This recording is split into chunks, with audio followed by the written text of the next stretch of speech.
Coran, on voit que le Coran nous éduque d'une manière à être en paix avec les gens.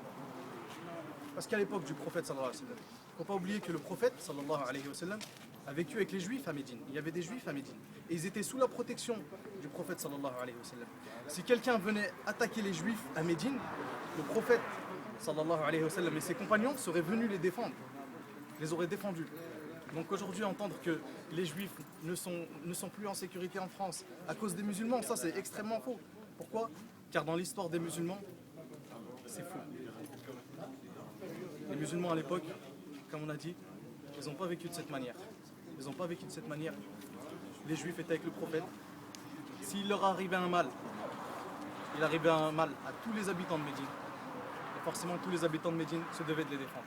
Donc la France, ici, on est là. La sécurité, elle est pour tout le monde. Et tout le monde veut la paix. Il ne faut pas se référer à des minorités qui sèment la zizanie et qui se prétendent faire ça au nom de Dieu, au nom d'Allah subhanahu wa ta'ala. Forcément, quand on a une chose, il faut la vérifier. Quand il y a un cas spécial, il faut le vérifier. Et la vérification, elle se fait à travers le Coran et à travers la sunna du prophète sallallahu alayhi wa sallam. Donc vérifions aujourd'hui, est-ce que le Coran nous dit allez attaquer qui que ce soit, allez attaquer les gens qui n'ont rien fait, allez attaquer des gens avec qui on ne s'entend pas? Non, non. Le prophète sallallahu alayhi wa sallam nous a dit à l'époque qu'on se doit d'honorer les pactes.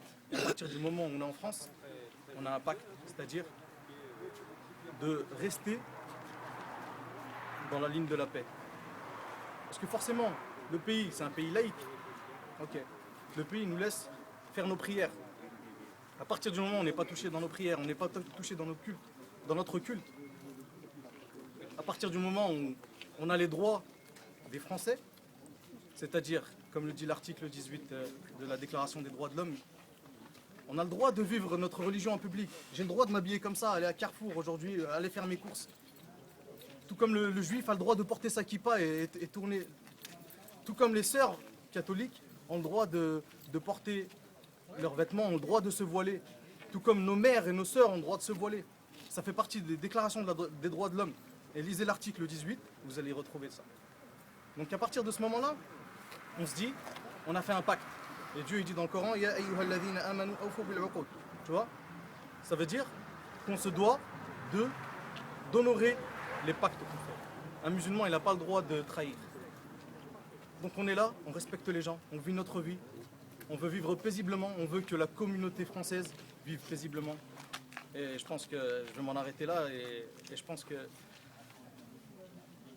le message à faire passer, c'est que l'islam, ce n'est pas le terrorisme. Et le terrorisme n'a pas de religion.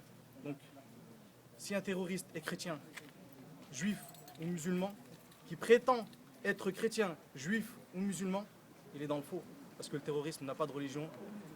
Et entre parenthèses, l'islam, c'est la paix. Donc, voilà.